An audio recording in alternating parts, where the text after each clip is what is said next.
No child should ever be deprived of a chance to develop their mind based on actual, unbiased, non-politicized, non-ideological sources of information and knowledge. Memories of those raised in USSR, including myself, bring the best factual illustrations to what it was like to grow up in a socialist state, and not in theory, but in reality. Because the government control all the funds, right? So they put all the funds into making, I don't know, some bomb or something to fight evil capitalists instead of making chewing gum for kids. We didn't know any different as a kid. So I didn't know that I was living in abject poverty. So I don't have a memory of living in poverty. I have a memory of living the way we lived. The way we lived was set by the socialist state, which under the guidance of the Communist Party determined all of our needs. The state set the priorities for all and determined the level of necessity in everything. The socialist government succeeded in suppressing the individuality, but it failed eventually, as us, the Soviet Generation X, was entering the adolescence. This is the story of many of us who were born in USSR in the 70s, the only generation which indeed, no pun intended, outgrew socialism. Through most of our childhood and early teens, simply had no opportunities to learn what it was like to live differently, to have the diversity of opinions and the freedom of speech.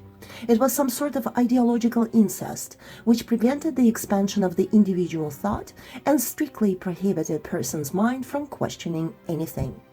If you wanted to live somewhat of a life, you had to obey and you had to accept the way we lived as the best and the only way to live.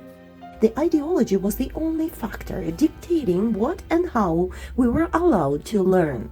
Nowadays, a lot is said in defense of the volume of education we received back in USSR compared to what they teach in the modern school. But what education are we talking about? Studying algebra as early as 5th grade does not make you well educated. When the history is taught in a way that is directed to support the ideology, that does not make you well educated either. The actual science in any discipline was heavily filtered to ensure it served the purpose of the Soviet socialist state ideology. The school system was somewhat like a military camp. The kids were taken away from their parents at the age of 7, dressed into uniforms, taught how to march, and never, ever disobey the socialist system. The school system was designed to keep the child's development under control as much as possible. By the time we're in grade 7, we often spend no less than 8 hours at school, 6 days a week. In order to suppress the young minds and to prevent the birth of any criticism, the state successfully used the false feeling of security by blowing outside world issues out of proportion and inseminated our minds with the feeling of that false security by providing assurance that the state had all of the solutions to protect us from, turned out to be false, dangers. Whatever became the burning issue at the top of the party ladder had to be hammered into every child's mind. Unethically exposed to the one-sided view of the world issues, including some war conflicts, we as kids had to blindly follow the ideological direction without being given an opportunity to understand those issues. We did not hate adults. We feared them. There is a difference between respect and fear, huge difference. We feared adults because they feared the state and enforced their ideology on us, sometimes in the ways that would be absolutely shocking and unacceptable in modern society. It all started at school. The teachers were subject to constant ideological hammering.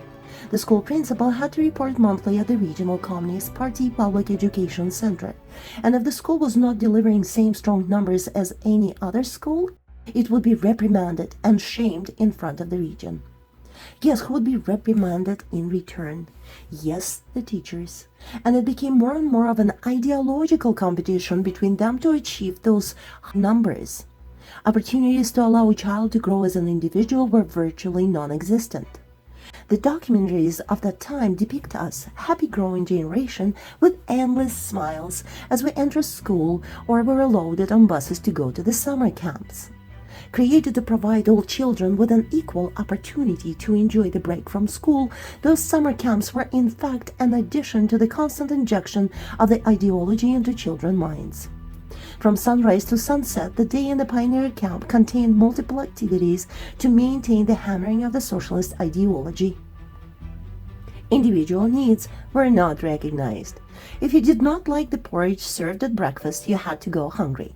If you did not want to examine the ever-boring works by Tolstoy in the middle of the sunny day, you could be deprived from watching a movie. Such upbringing in the strict socialist system unfairly limited the opportunity for progress and critical, unbiased thinking. The only place for unbiased thinking were our kitchens, where our parents quietly, but then more and more vocally, would express their ever-growing disagreement with the system we lived in. And then there came 1985.